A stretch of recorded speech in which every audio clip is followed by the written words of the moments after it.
네, 반갑습니다. 김석 강사입니다. 영상으로 인사드립니다. 좀 상황이 빨리 좋아져야 좀 현장에서 만나 뵙고 많은 얘기와 또 재미난 얘기와 알찬 얘기로 좀 인사를 드릴 텐데요. 여건이 많이 안 좋은 것 같습니다. 빨리 현장에서 만나 뵙고 인사드리는 날이 왔으면 기원합니다. 자, 제가 오늘 말씀드릴 부분은요. 귀농인들이 꼭 알아야 되는 농업 경영과 농산물 직거래 마케팅에 대해서 말씀을 드려볼까 합니다. 사실 제가 현장에서 귀농인들을 만나보면은 가장 많이 어려워하시는 부분들이 어떻게 하든 기술을 습득해서 농산물을 재배를 하겠다라는 말씀을 하시는데요. 사실은 농산물을 재배하는 걸로 끝나는 것이 아니라 농사를 통해 수익을 내고 생계를 유지하기 위해서는 요즘 시대에는 판매, 유통이 굉장히 중요한 것 같습니다. 하지만 이러한 농산물의 판매와 유통을 집약시켜서 구체적으로 말씀드리는 부분은 많지가 않은 게 또 현실인 것 같습니다. 그래서 이번 시간에는 농업 경영의 이외와 여러분들이 가장 궁금해하시는 농산물, 특히 직거래 마케팅에 대해서 말씀을 드려보도록 하겠습니다. 자, 시작하기에 앞서서 경영이라는 주제를 말씀을 드릴 때 좀 부담을 가지시는 분들이 많아요. 경영은 큰 조직이 하는 거다, 혹은 뭐 대기업이 하는 거다, 또 기업을 운영하지 않는 농장의 입장에서는 굳이 경영을 해야 되냐, 이런 말씀들을 많이 하시는데 절대 그렇지가 않다라는 말씀을 분명히 말씀을 드립니다. 조직이 크던 작건 상관없이 1인이 운영을 하더라도 꼭 경영, 특히 마케팅은 해야 된다. 현대의 농업 흐름에 따라서 이러한 경영과 마케팅의 시대를 따라가지 못하면 아무리 농산물을 잘 만들어내도 그렇죠? 성과를 내지 못하는, 수익이 발생되지 않는, 그렇죠? 생계 유지가 힘들어지는 그런 어려움을 겪게 되는 게 현실이라고 이해하셨으면 좋겠습니다. 자, 어려운 시간은 아니고요. 또 긴 시간도 아니니까 경영의 이외, 그리고 농산물 직거래 마케팅에 대해서 간략히 설명을 드리도록 하겠습니다. 자, 시작하기에 앞서서요. 제 소개는 간략히 하겠습니다. 현재 농업기술센터나 농업기술원, 그리고 농업 관련된 기관에서 농업인을 대상으로 농업 경영과 농산물, 특히 직거래 마케팅에 대해서 강의를 하고 있습니다. 사실은 여러 가지 주제가 있는데요. 사실 가장 큰 주제는 경영과 마케팅이라고 이해하시면 좋고요. 네이버나 유튜브에 대해 김석 강사라고 검색을 해보시면 아마 저에 대한 자료는 확인할 수 있을 것 같습니다. 자, 이 정도로 말씀을 드리고 본격적으로 농업 경영의 이해에 대해서 말씀을 드리겠습니다. 첫 번째, 경영을 아주 쉽게 말씀을 드리면 시대의 흐름을 따라가는 것이 그렇죠. 농업의 경영이라고 이해하시는 게 좋을 것 같습니다. 고객의 흐름을 따라간다. 다시 말하면 시대의 흐름을 따라간다는 것은 고객을 이해하고 고객과 같이 소통을 하면서 맞춰가는 것이 농업 경영의 핵심이라고 이해하시면 좋을 것 같습니다. 또 하나, 무턱대고 환경이 바뀐 상황에서 다른 일을 하다가 농업에 들어오시면서 바로 농업을 접한다는 부분이 여러 가지로 어려운 점이 있습니다. 특히 귀농인들이 아직도 만나보면 농업을 잘못 이해하고 또 혹은 좀 쉽게 이해하고 접근하시는 분들이 많은 것 같아요. 준비 과정이 중요하다. 이 부분은 농업뿐만이 아니고 모든 분야에서도 공통적으로 중요시되는 부분이기도 합니다. 농업도 마찬가지로 철저한 준비가 이루어지고 자신감이 있는 상태에서 귀농을 하시는 걸 권해드리고, 또한 귀농했다고 해서 그 자체로 끝나는 것이 아니라 이러한 농업기술센터나 농업기술원 혹은 관련 기관에서 끊임없이 교육을 받아서 내 농장을 성장 발전시키는 게 중요하다라는 말씀을 꼭 드립니다. 자, 다시 돌아가면은 농업의 경영을 이해하기 위해서는 농업의 올바른 현실 인식이 중요하다. 다시 말해서 정확한 농업을 이해하지 못하고 잘못된 개념으로 접근하면은 그렇죠? 모든 일이 마찬가지겠지만 농업도 성공하기는 쉽지가 않다. 그래서 농업 경영을 이해하는 측면에서 우리 농업의 현실을 제가 쉽게 말씀을 드릴 테니까요. 꼭 참고하시고 향후에 어떠한 농업의 전략이나 경영의 방향을 잡으실 때 꼭 참고하시면 좋을 것 같습니다. 첫 번째, 숫자로 알아보는 우리 농업의 현실. 자, 23%.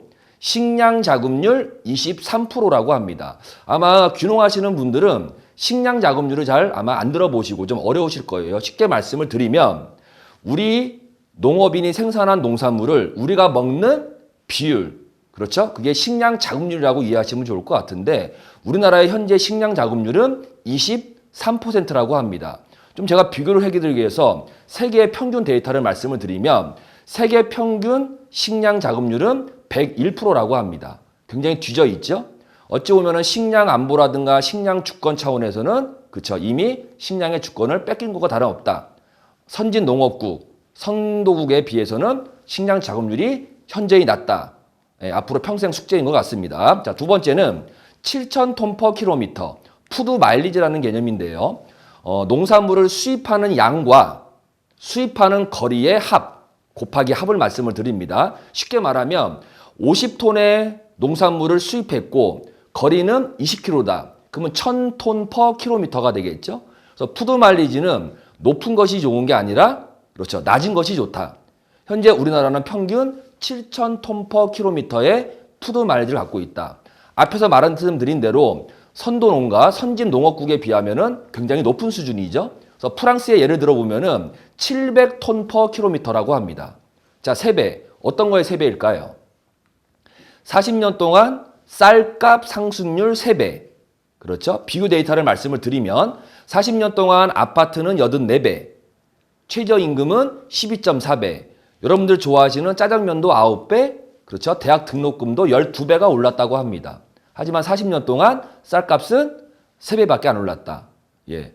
이 부분에 대해서도 많은 말씀을 드려야 하는데 시간 여건상 이 정도만 말씀을 드리고요. 우리 농업인들이 농업의 현실을 이해하는 부분에서 왜 쌀값이 3배밖에 안 올랐는지, 우리가 어떤 점을 놓치고 있는지를 분명히 한번 곱씹어보는 시간을 갖는 것도 중요하리라 봅니다. 자, 네 번째로는요, 43%입니다.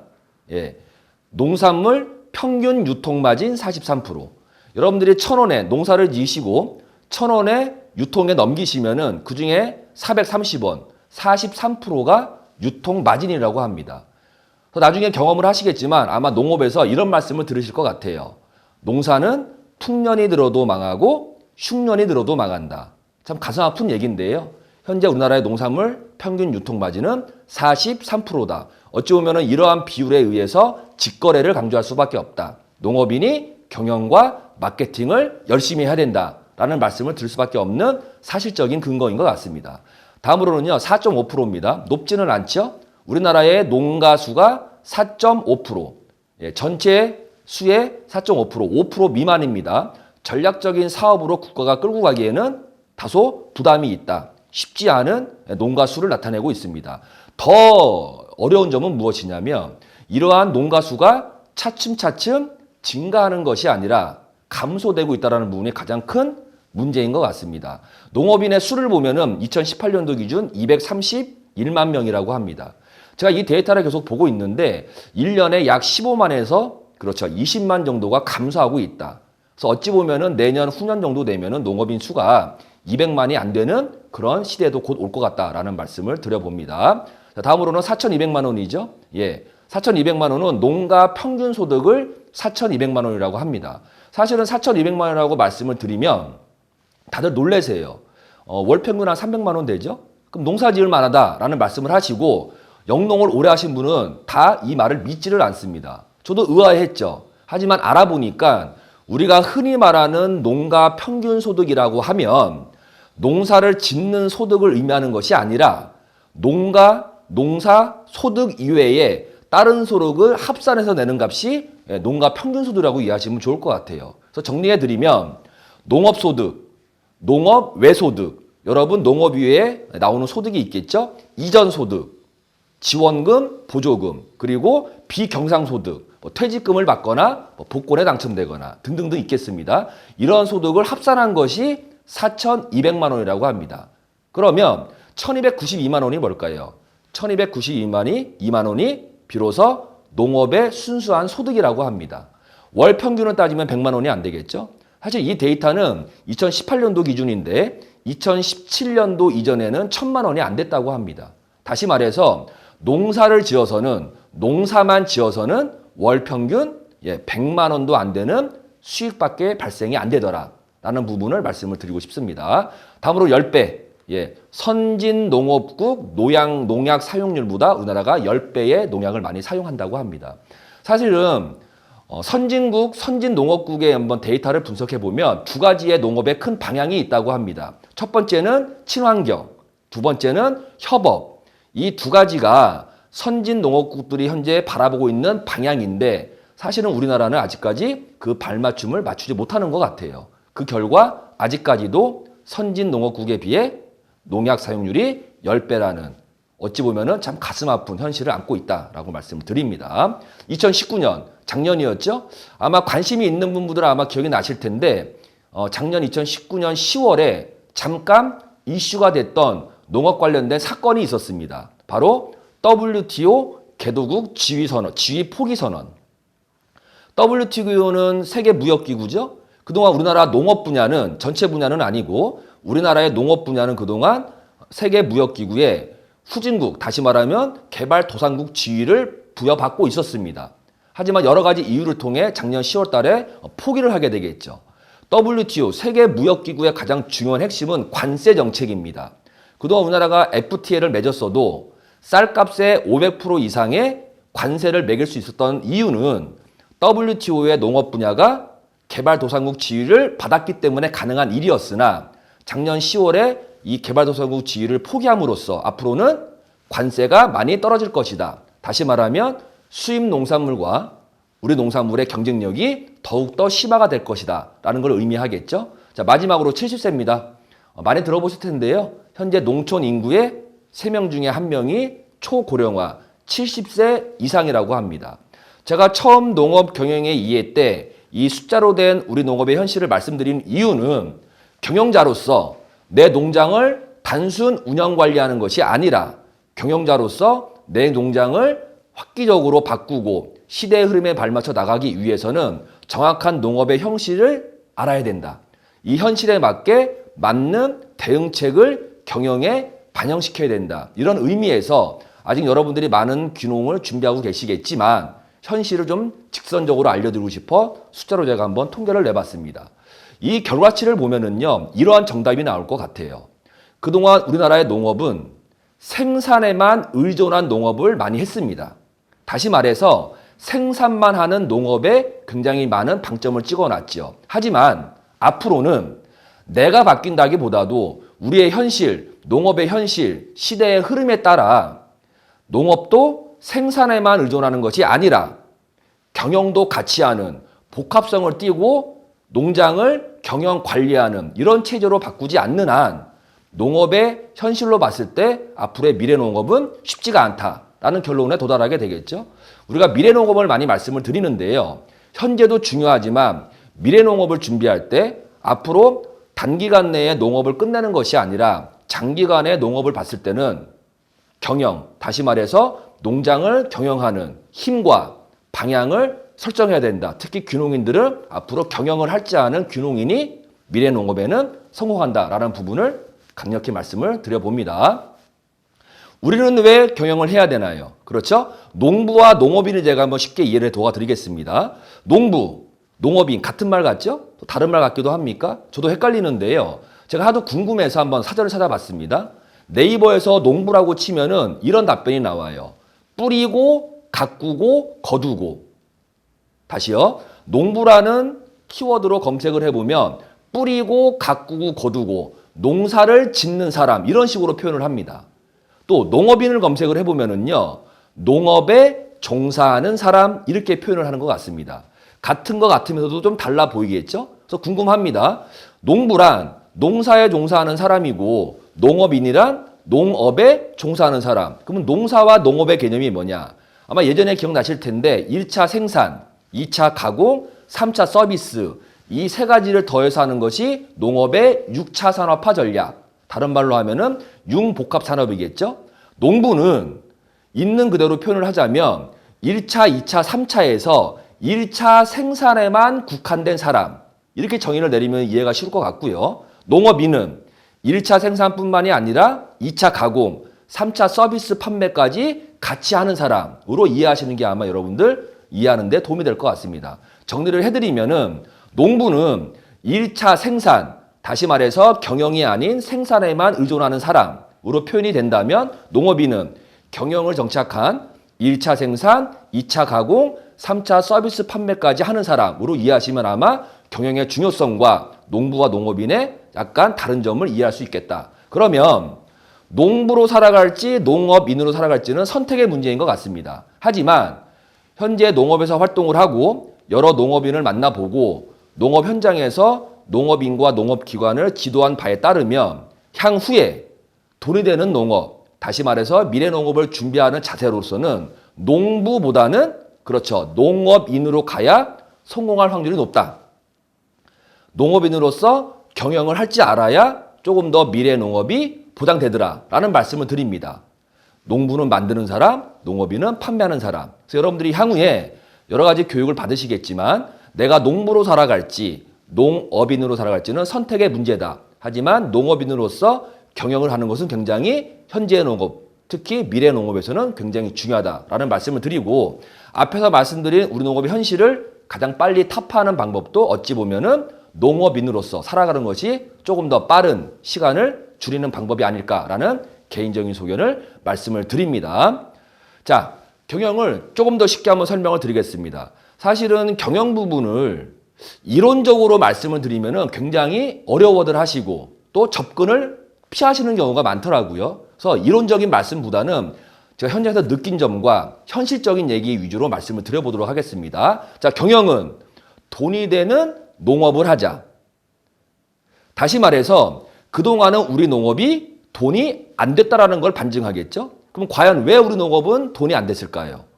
여러 가지 이유가 있겠으나 앞에서도 잠깐 언급을 해드렸지만 우리 농업은 그동안 그렇죠. 생산에만 의존하는 농업. 다시 말해서 생산만 하는 농업에 국한되다 보니 시대의 흐름을 따라가지 못해서 결국은 돈이 안 되는 농업으로 전락되고 말았다라고 이해하시는 게 아마 편하실 것 같습니다. 또 어떤 분은 오해하시는데요. 농업은 생산이 중요하지 않냐? 당연히 중요하죠. 하지만 우리가 농사를 짓는 정확한 목표를 이해한다면 단순히 우리끼리, 우리 가족끼리, 우리 지인끼리 나눠 먹는 것이 아니라 내가 농사를 지어서 판매를 하겠다라고 하면은 분명히 그렇죠. 수익이 발생이 돼야 된다. 그런 측면에서 예전에는 생산만 하면은 팔리는 시대, 농사만 지면은 돈을 버는 시대가 있었다면 지금은 그렇죠. 생산에만 의존하는 시대. 다시 말하면 경영을 안 하고 생산만 해서 그 농산물이 팔리기만을 기다리는 시대는 끝났다. 생산의 시대는 끝났다. 판매 시대다. 이런 식으로 이해하는 게 좋을 것 같습니다. 그래서 생산에만 의존하는 농업이 아니라 경영을 같이 하는 농업이 필요하다라는 말씀을 드릴 수가 있습니다. 자, 생산에만 의존하는 농업이 아니라 생산과 경영을 같이 하자. 그렇죠? 또 우리가 경영을 이해할 때요. 아마 경영을 공부하신 분들은 이 단어가 낯설지가 않을 텐데요. 경영을 하는 목적은 효율성을 높이기 위해 그렇죠? 같은 시간 동안 여러 가지를 만들어낼 수 있는 사람이 있는 반면 같은 시간 동안 단순한 물건만 만드는 사람이 있을 수가 있습니다. 어떤 부분이 경영에서는 효율성이 높냐? 그렇죠? 다양하고 많은 걸 만들어내는 사람들이 효율성이 높겠죠? 농업도 마찬가지입니다. 똑같은 환경에서 똑같은 조건에서 효율성을 높이는 경영, 다시 말해서 효율성을 높이지 않는 농업 경영은 그렇죠. 의미가 없다. 수익이 발생이 되지 않는다. 그래서 수익을 극대화시키기 위해서는 이제는 농업도 경영을 하자라는 말씀을 드립니다. 자, 효율성이 바로 만들어지는 건 아니겠죠? 그래서 경영에서는 효율성을 높이기 위해서 네 가지를 강조합니다. 이거를 그러니까 전체를 외우려고 하지 마시고요. 이 흐름을 이해하시는 게 좋을 것 같습니다. 첫 번째, 경영 시스템으로서 경영 효율성을 높이기 위해서는 네 가지의 방법이 필요하다. 첫 번째가 생산관리. 우리가 농업 경영에서 바라보는 가장 큰 지침은 세 가지를 강조하는데요. 주먹구구식의 농업을 탈피하고 자립 역량을 강화시켜 농업 경영체를 만들어라. 이런 농진청에서 주문을 하고 있습니다. 그렇게 하기 위해서는 경영을 도입해야 되고 또 경영을 도입함으로써 효율성을 올리기 위한 나만의 농장 시스템을 만들어라. 그러기 위해서는 네 가지의 포인트를 맞춰서 체계화시켜라. 예, 이런 것이 바로 농업 경영의 흐름이라고 이해하시면 좋을 것 같은데요. 첫 번째가 생산관리, 두 번째가 재무회계, 세 번째가 노무인사, 네 번째가 현대의 농업 경영에서 가장 중요시하는 마케팅이라고 이해하시면 좋을 것 같습니다. 그래서 이 내용은 꼭 농업에만 국한된 것이 아니고요. 전체 경영의 틀에서는 꼭 네 가지를 그렇죠. 중요시하더라. 우리 농업도 이제는 경영을 받아들임으로써 생산관리, 재무회계, 노무인사, 마케팅, 특히 마케팅은 굉장히 중요하다라고 말씀을 드립니다. 그래서 마케팅을 간단히 말씀을 드리면 무조건 많이 만들고 빨리 만드는 것이 아니라 잘 만들고 잘 파는 방법을 배우는 거다.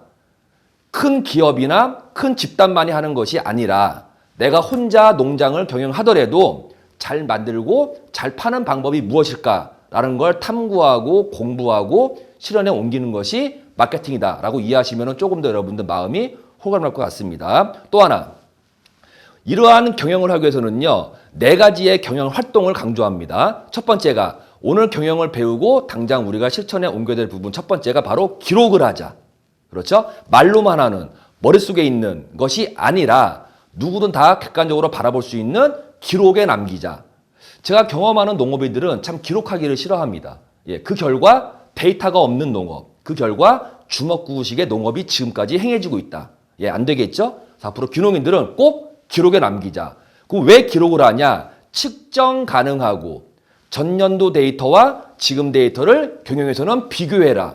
비교한 값을 측정 값을 내라 라는 걸 요구하겠죠. 기록에 의해서 측정 가능하고 측정을 했으면은 그렇죠. 나쁜 거는 버리고 좋은 거는 가져오는 개선점을 도출시켜라. 그 결과 실천에 옮겨 성과를 내는 것이 경영이다 라고 말씀을 드립니다. 전체 큰 2가지의 큰 프레임을 이해하시고 마지막으로는 경영을 조금 더 극대화시키고 효과적으로 관리 운영하기 위해서 경영 기법 1가지만 소개를 하겠습니다. PDCA 사이클 법칙이라는 게 있습니다. 모든 일의 순서라고 이해하시면 좋을 것 같고요. 모든 일도 마찬가지지만 경영에서는 우선순위를 굉장히 중요시합니다. 첫 번째 P, 플랜, 계획을 잡자. 그래서 모든 일의 시작은 계획부터다. 바로 실행하는 것이 아니고 계획을 잡자. 자, 그럼 계획을 잡았으면은 D, 2개죠? 실행에 옮기자. 플랜, 계획을 잡고 2, 실행에 옮기자. 세 번째 C는 체크. 무조건 실행만 하는 것이 아니라 중간중간 잘 되고 있는지 점검을 하자. 그것이 PDCA 사이클 법칙 세 번째 C, 체크라는 부분이겠죠. 마지막으로는 체크했으면은, 점검했으면은 액션, 개선점을 끄집어내자. 왜 사이클 법칙이라고 할까요? PDCA가 한번 일어나면은 우리는 보통 개선점을 가지고 바로 D, 실행에 옮깁니다. 이것이 바로 시행착오 실수라는 개념이겠죠.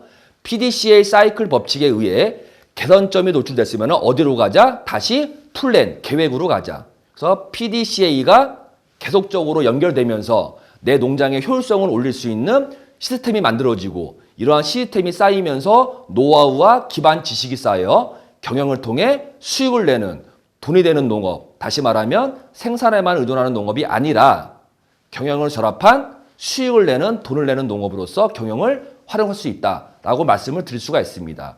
자, 많은 부분은 아니고요. 경영의 이해 시간이었으니까요. 전체 큰 그림으로 보시고 경영이 무엇이고 왜 필요하고 현식인식을 왜 해야 되고 하는 방법의 큰 프레임을 뭔지를 한번 알아보는 시간을 가졌습니다. 네, 농산물 직거래에 대해서 말씀을 드려보도록 하겠습니다. 사실은 농업 경영에서 가장 중요한 부분인 농산물 마케팅. 어찌 보면 농산물 마케팅의 중요성이 올라갈 수밖에 없는 이유는 현재 직거래가 활성화되고 있고 또 성장하고 있고 어찌 말하면 고객이 직거래하는 농업인을 많이 찾고 있다라는 개념에서 앞으로도 직거래 마케팅은 굉장히 중요하다.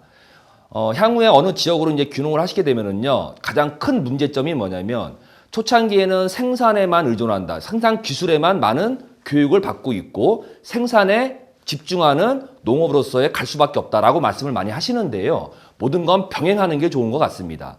생산하면은 팔리겠지가 아니라 생산 과정부터 생산을 알아가는 과정을 마케팅으로 고객과 소통함으로써 생산품이 나왔을 때 바로바로 팔릴 수 있는 이런 전략도 굉장히 귀농인들이 알아야 될 마케팅의 큰 흐름이라고 말씀드릴 수가 있겠습니다. 그런 측면에서 농산물 직거래에 대해서 간략히 말씀을 드리겠습니다. 첫 번째, 농업, 풍년이 들어도 망하고 흉년이 들어도 망하고 이건 현재 농업에서 있는 말입니다. 참 가슴 아픈 얘기겠죠? 왜 이런 일이 벌어질까? 쉽게 말씀을 드리면 저는 이 부분을 유통 왜곡이라고 표현을 하는데요. 산지 가격이 올라가면 소비자 가격이 올라가는 것은 당연한 얘기겠죠. 여기까지는 이해를 하겠으나 산지 가격이 내려가면은 소비자 가격이 내려가는 게 정성이나 유지되거나 상승하는 게 우리 농업의 유통의 현실입니다. 그 이유는 명백하겠죠? 그렇죠? 유통 마진의 극대화 때문에 그렇습니다. 더 큰 문제점은 뭐냐면 이러한 유통의 마진이 시간이 지날수록 줄어드는 것이 아니라 시간이 지날수록 늘어난다. 다시 말하면 현재의 직거래가 아닌 기존 망을 통해 농산물을 유통하시겠다고 하면 유통의 마진은 앞으로 더욱더 올라갈 것이다 라는 게 예측 가능하시겠죠? 그래서 이 또한 여러분들이 어떠한 상황에서 선택을 하는 게 중요하겠지만 농업 분야에서 직거래는 어찌 보면 농업이 그 힘을 받고 성장 발전하는데 기틀이 된다라고 이해하시는 게 올바른 농산물 직거래의 이해라고 말씀을 드릴 수가 있겠습니다. 자, 직거래. 저는 두 가지를 강조하는데요. 향후에 귀농인들이 농업 분야에서 내 농장을 잘 성공시키고 수익을 극대화시키기 위해서는 두 가지 직거래와 친환경을 잘 가지고 가야 된다. 다시 말해서 직거래와 친환경을 하지 않으면 농업 분야에서 경쟁력을 가지고 수익을 내는 게 그렇게 쉽지가 않다라는 말씀을 드립니다. 직거래, 친환경. 제가 소비자들을 만나봅니다. 이런 말씀들을 많이 하시죠. 내가 직거래를 선호하는 이유는 가격이 저렴한 이유도 있지만 내가 먹는 농산물을 내가 직접 확인할 수가 있다. 다시 말하면 직거래하는 농업인과 소통을 해서 내가 원하는 농산물 언제든지 바라볼 수가 있고 그 과정을 이해할 수 있기 때문에 직거래를 선호한다라는 얘기들을 많이 하십니다. 시대의 배경을 말씀을 드리면은요. 100세의 시대, 장수의 시대로 인해 그 어느 때보다도 건강과 안전에 대해서 굉장히 중요시하더라. 그러한 소비자들이 농산물을 구매할 때 단순히 많이 주는 가격이 싼 농산물이 아니라 건강과 안전이 그렇죠. 담보가 되는 이러한 농산물을 구매하는 성향이 높더라. 그러기 위해서는 농업인들이 직거래를 통해 내 농산물의 생산 과정, 판매 과정을 누구와 고객과 소통하는 직거래 전략이 굉장히 중요하다라고 말씀을 드립니다. 이러한 같은 맥락에서 안전과 건강을 중요시하기 때문에 친환경도 어찌 보면은 우리 농업의 올바른 방향이지 않을까. 그래서 앞으로 큰 전략을 잡으시겠지만 직거래와 친환경은 꼭 염두에 두시고 농장 경영에 꼭 반영하시기를 부탁의 말씀을 드립니다. 자, 직거래 효과부터 말씀을 드리겠습니다. 첫 번째, 외부 유협에 대한 대응 능력이 향상이 된다. 나중에 경험을 하시겠지만 일반 관행농을 하시게 되면 내가 생산한 농산물을 내가 측정할 수가 없다. 다시 말하면 중간 유통 상인이 내 농산물에 대한 가격을 책정하더라. 사실 경영으로 봤을 때는 올바르지가 않겠죠. 하지만 직거래를 하게 되면 생산부터 판매를 오롯이 농업인이 관장을 하기 때문에 내가 스스로 나의 농산물의 가격을 그렇죠 맞출 수가 있더라.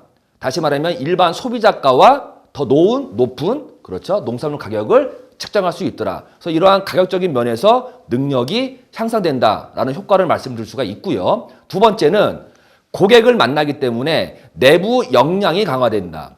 사실 농업인들의 역량을 강화시키기 위해서 지자체나 정부는 많은 돈과 많은 노력을 하고 있습니다. 하지만 가장 빠르고 가장 효과적인 내부 역량을 강화시키는 방법은 직접 농업인들이 경영을 통해 고객을 만나보는 겁니다. 그래서 직거래를 통해 고객을 만나보면은 현실을 알게 되고 고객의 어려운 점을 알게 되고 시대의 흐름을 알기 때문에 내부 역량이 강화되는 효과가 있더라. 어찌 보면 직거래에 강한 효과겠죠. 마지막으로 가장 중요한 문제인 것 같습니다. 저는 보험에 하나 들었다라고 표현을 합니다. 여러분들 보험에 왜 드실까요?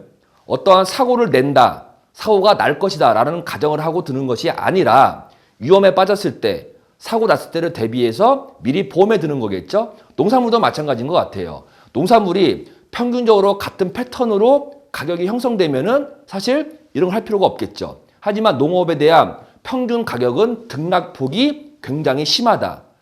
잘 팔릴 때도 있지만 잘 안 팔릴 때도 있더라. 또한 잘 팔리거나 잘 안 팔릴 때 가격의 변동폭은 굉장히 심하더라. 그런 걸 잡아주는 것이 직거래다. 외부의 어떠한 위협에 반하지 않고 내가 스스로 개척해서 나의 시장을 형성하고 그러한 시장에 내 농산물의 가격을 매김으로써 어찌 보면은 농업이 힘들어졌을 때 나만의 시장을 확보함으로써 나에 대한 농업 경영, 농산물 판매의 줄을 놓지 않는다. 흐름을 이어간다. 라는 측면에서는 어찌 보면은 하나의 직거래는 보험에 비할 수가 있다.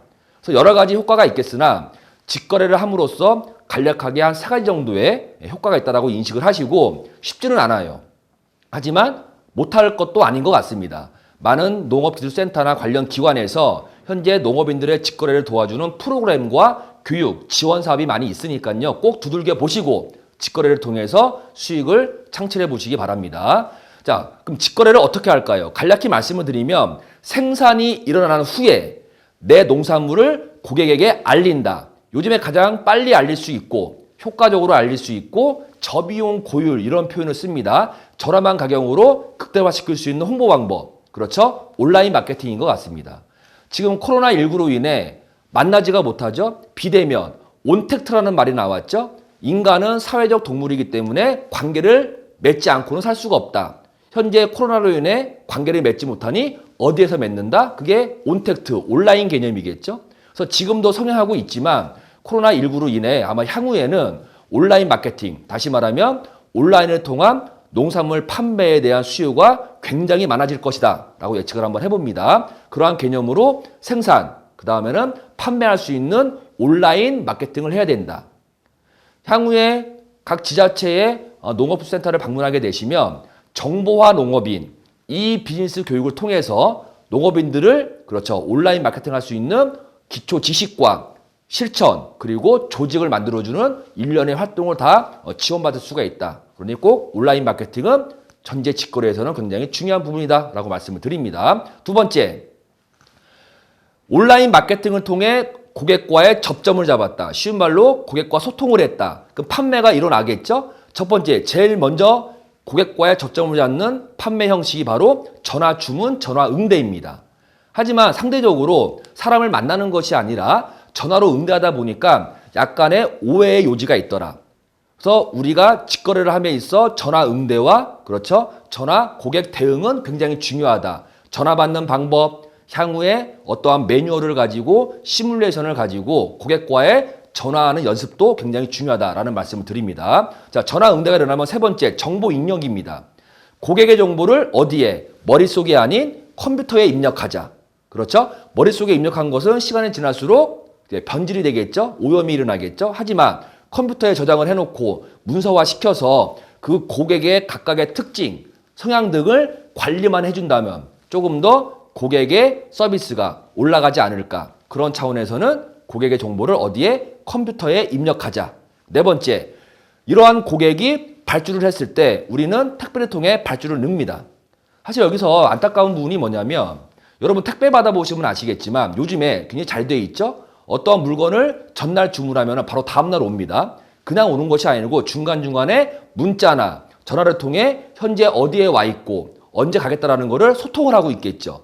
이 부분을 택배에 맡길 것이 아니라 누가? 농업인이, 농장주가 직접 고객과 소통을 함으로써 고객의 근심거리, 다시 말하면 걱정거리를 없애드리고 또한 신뢰도를 높아가는 것도 굉장히 발주 관리에서는 중요하다. 자, 마지막으로 직거래는 단순히 물건을 판매하고 끝나는 것이 아니라 판매한 물건에 대한 고객의 평가가 나와야 직거래는 끝나게 된다. 이렇게 이해하시는 게 좋을 것 같습니다. 흔히 말하는 해피콜 서비스 있겠죠? 그냥 물건만, 농산물만 전달하는 것이 아니라 이 농산물에 대해서 어떠한 평가를 내는지를 직접 전화해서 고객과의 소통을 해준다면 조금 더 좋은 전략화를 시키는 데 유리할 것이고 앞에서 말씀드린 고객과의 소통 채널도 조금 더 늘려갈 수가 있더라. 그 결과 신뢰를 높이는 직거래가 형성되더라 라는 말씀을 드립니다. 결국은요. 전화주문부터 상품 배송까지 나만의 농장 시스템, 앞에서 말씀드린 경영 시스템을 얼마나 잘 구축하는 것이 어찌 보면은 직거래의 승패다라고 말씀을 드릴 수가 있습니다. 자, 우리가 이런 고객을 이해하기 위해서는요. 고객의 농산물 소비 특성을 알아볼 필요가 있다. 우리 소비자는 단순히 결과를 보고 농산물을 구매하는 것이 아니라 내가 구매하는, 내가 먹는 농산물을 누가 어디에서 어떻게 구매하는 과정, 그렇죠? 과정을 궁금해하더라. 건강과 안전, 100세 시대, 장수의 시대, 삶의 수준이 높아짐으로써 단순한 결과물이 아니라 내가 먹는 농산물을 누가 어디에서 어떻게 재배하는 과정을 궁금해하더라. 그래서 앞으로 이러한 소비 특성은 1차 생산뿐만이 아니라 2차 가공과 3차 서비스 판매, 융복합, 6차 산업을 함에 있어서 꼭 반영시켜야 되는 고객의 농산물 소비 트렌드라고 볼 수 있습니다. 예를 들어서 블로그를 통해 내 농산물을 홍보하겠다. 그럼 블로그에 들어가는 콘텐츠를 어떠한 결과를 적는 것이 아니라 내가 농사 짓는 과정, 농산물을 잘 판매하기 위한 과정, 이러한 과정을 블로그에 콘텐츠로 담아내야 고객이 좋아요를 누르고 트래픽이 올라가는 것이지 단순히 결과만 보여주는 공지사항, 나열하기 실의 홍보 방법은 더 이상 고객의 선택을 받을 수가 없다. 그래서 결론은 고객은 과정을 중요시하더라. 이러한 시대의 흐름에 따라 더 이상 결과만 보는 것이 아니라 과정을 보고 농산물을 구매할 확률이 높다라는 것이 첫 번째 농산물 소비 트렌드라고 말씀을 드릴 수가 있습니다. 또한 몇 가지 제가 힌트를 드리겠는데요. 현재의 우리 소비자는 농산물 소비에 있어서 조리하거나 먹기 편한 농산물을 선호하더라.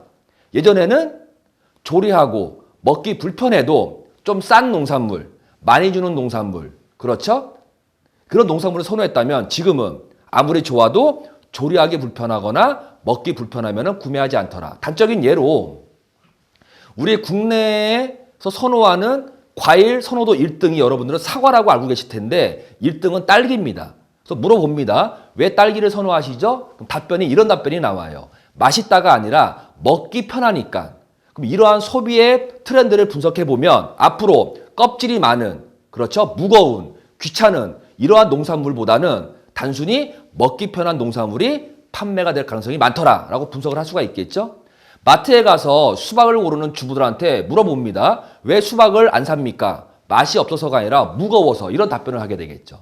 그래서 전통적인 방식의 농산물 하면은 맛하면 모양이 전통적인 농산물 소비였다면 향후에는 맛과 모양보다는, 그렇죠, 편리성, 그렇죠, 내가 먹는데 조리하거나 편하는 이러한 편리성을 따지고 농산물을 구매할 확률이 높다라고 말씀을 드릴 수가 있습니다. 두 번째는 조금씩 사기 쉽고 1인 가족이 많아짐으로써 대량의 농산물을 구입하는 것은 분명히 부담이 있습니다. 소포장으로 가야겠죠. 조금씩 사기 쉽고, 세 번째는 가격 대비 만족도가 높아야 되고, 가성비라고 그러죠. 단순히 먹어서 배를 채우는 것이 아니라 만족도가 높아야 되고, 그 다음 나온 것이 가심비죠. 예, 가성비 다음 나온 것이 가심비입니다. 네 번째, 먹어서 몸에도 좋아야 되고, 다섯 번째, 믿을 수 있어야 되고, 여섯 번째, 앞에서 말씀드린 가심비, 윤리적으로도 마음이 놓여야 되고, 아무리 제품이 좋고 아무리 농산물이 좋아도 마음이 불편하면은 더 이상 구매를 하지 않는 성향을 보이고 있다. 여러분들이 만나실 고객님들은 이러한 농산물을 원하고 있다.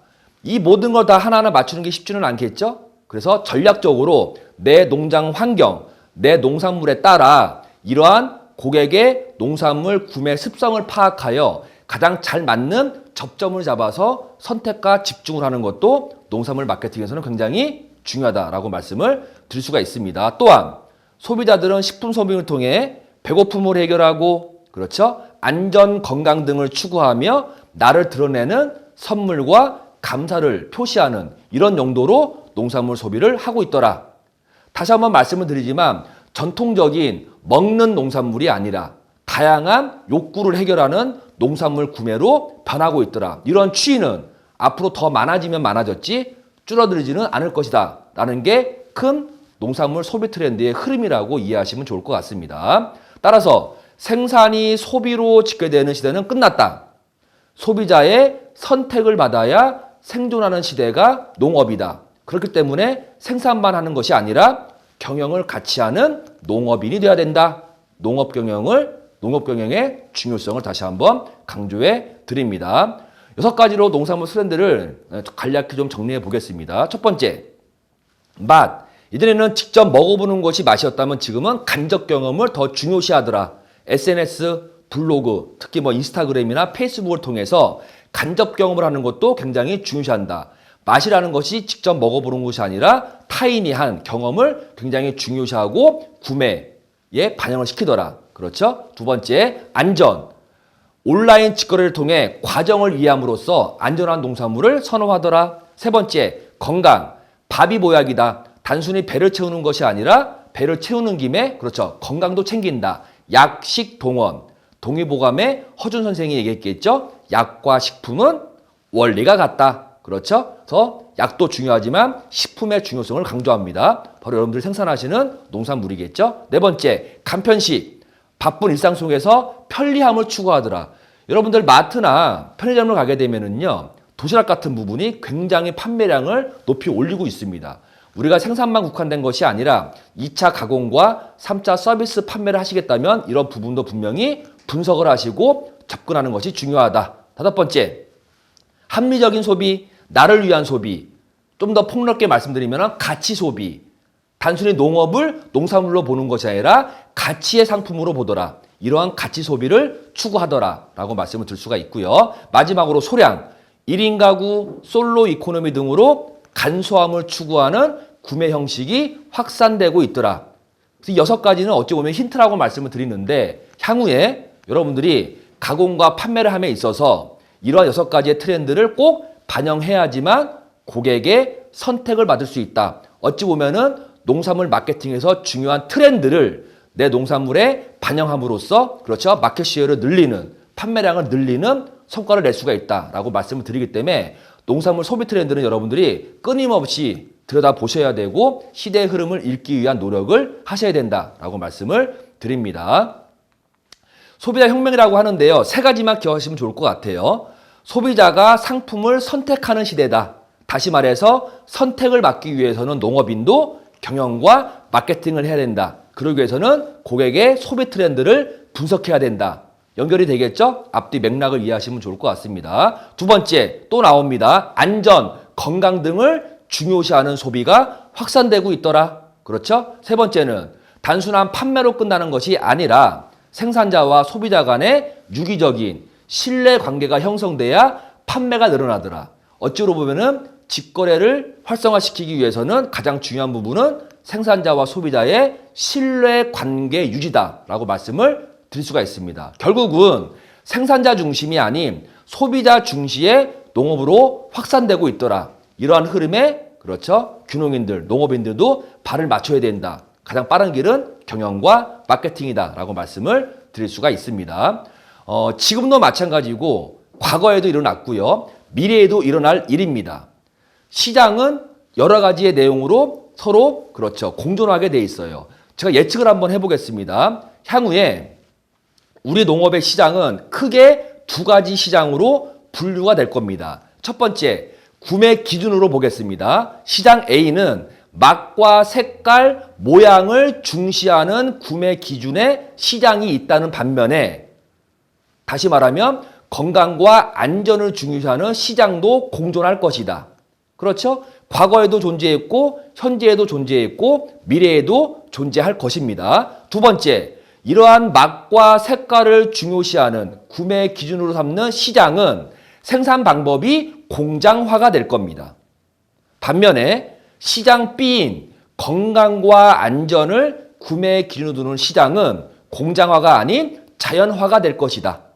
그렇죠? 세 번째, 이러한 시장 A, 맛과 색깔, 모양을 중시하고 공장화로 생산 방법이 가고 있는 시장 A는 그 형태가 산업으로 발전할 것입니다. 하지만 건강과 안전을 중요시하고 자연화를 추구하는 시장 B는 산업이 아닌 농업으로서 존재할 것이고 농업으로서 발전할 것입니다. 마지막으로 판매 방법도 이러한 맛과 색깔과 모양을 중요시하는 시장 A는 공판장 혹은 대형 마트 위주로 유통이 될 것이며 그와 반면에 건강과 안전을 중요시하는 시장 B는 직거래가 더욱더 활성화될 것이다. 이 부분은 굉장히 우리가 유심 있게 봐야 되는 부분인데요.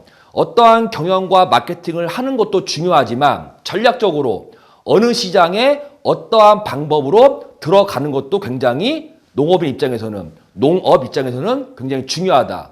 2가지 시장이 존재할 것이다. 나는 어디로 돌아갈 것인가? 사실은 굉장히 어려운 부분인데요. 현재의 농산물 소비 트렌드를 분석해 보면 향후에는 아마도 시장 A보다는 그렇죠. 시장 B가 조금 더 활성화되지 않을까. 하지만 시장 A가 없어지는 건 아니라 분명히 공존할 겁니다. 이 또한 여러분들의 선택의 문제다. 농업을 어떠한 방향으로 바라보는 것이 중요하다. 경영 전략을 어떻게 세우는 것이 중요하다.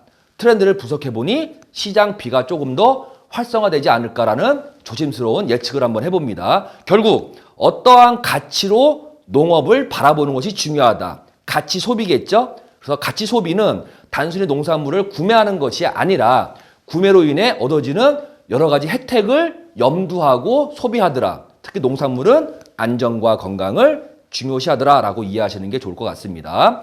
농산물과 자동차를 비교해 보면은요, 어떠한 가치로 반영을 따라서 그 가치의 무게가 달라진다. 첫 번째, 생산적 가치로 본다면 분명히 농산물보다는 자동차가 조금 더 가치가 높을 것입니다. 하지만 똑같은 농산물이라도 생산적 가치가 아닌 공익적 가치로 바라본다면 자동차보다는 농산물이 조금 더 무게감이 있지 않을까. 사실 이런 것이 어떻게 보면 바라보는 관점이다라고 말씀을 드리고, 이러한 시장이 앞으로 더욱더 형성되고 활발히 움직이지 않을까. 가치 소비의 시장은 늘어날 것이다 라고 한번 예측을 해봅니다.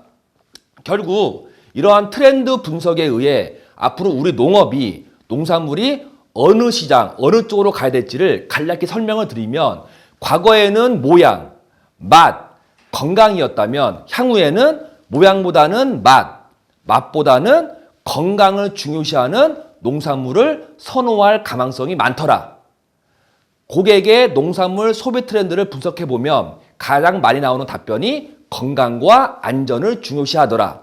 이전에는 모양이 좋고 맛이 있는 농산물을 선호했다면 향후에는, 그렇죠, 모양, 맛도 중요하지만 건강과 안전을 중요시하는 농산물이 좀 더 팔릴 가능성이 많더라라고 이해하시면은 좀 정리가 될 것 같습니다. 하지만 모양이 있고 맛이 있는 시장도 존재한다. 내가 어떠한 관점으로 바라보고 어디에 가치를 둠으로써 어떻게 전략적으로 접근할 거는 여러분들의 선택의 문제다라고 좀 숙제를 남겨놓도록 하겠습니다. 결국 우리가 만나야 될 고객의 선택은 많은 분야, 많은 다양성, 많은 욕구가 있기 때문에 모든 고객을 하나의 고객으로 보려고 하지 말고 각각의 고객을 딸리 보고, 그리고 그런 고객을 맞추는 고객 맞춤형 전략, 다시 말하면 경영과 마케팅에서 두루두루 하는 마케팅이 아니라 고객에 맞는 맞춤형 전략을 세울 필요가 있다라고 말씀을 드릴 수가 있겠습니다. 네,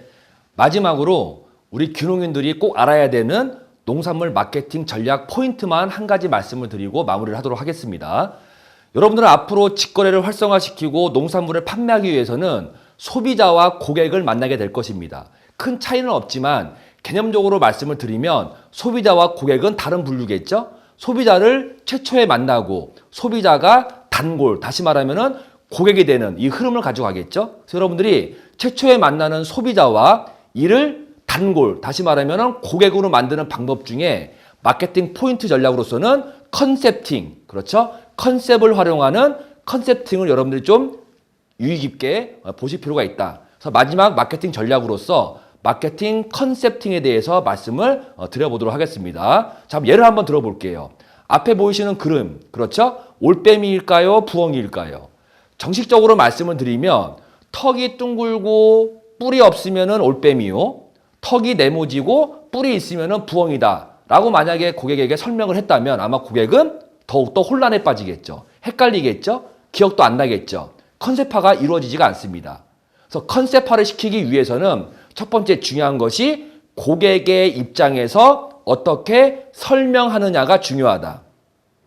앞에서 말씀드린 대로 있는 그대로 설명하는 것이 아니라 누구의 입장에서, 그렇죠, 고객의 입장에서 어떻게 설명하는 것이 중요하다라고 말씀을 드립니다. 이런 경우겠죠. 단순히 모양과 형태를 말씀드리는 것이 아니라 어젯밤에 밖에서 시끄러운 소리가 나길래 문을 열어봤더니 올빼미가 있더라. 근데 그 올빼미가 왜 울고 있지? 그럼 얘는 고객들은 올빼미로 인식을 합니다.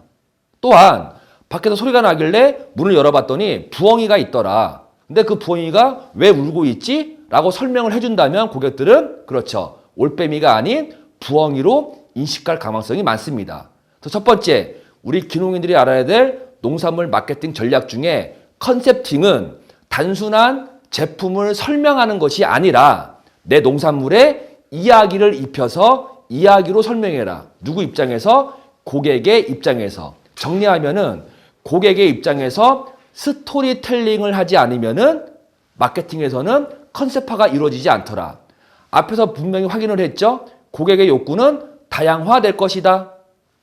이러한 다양화된 고객을 직접 만나서 직거래를 하기 위해서는 내 농산물을 인지시키고 오랜 시간 기억에 남게 해야 된다. 그러기 위해서는 많은 전략 중에 컨셉팅을 활용하여 이야기, 스토리텔링을 입혀서 고객으로 하여금 잊어버리지 않고 오랜 동안 그렇죠. 구매가 일어나는, 직거래가 일어나는 단순한 소비자에서 단골 고객이 되는 이 흐름을 잡아낼 수 있는 마케팅 기법으로서 컨셉팅을 활용해야 된다라고 말씀을 드릴 수가 있습니다.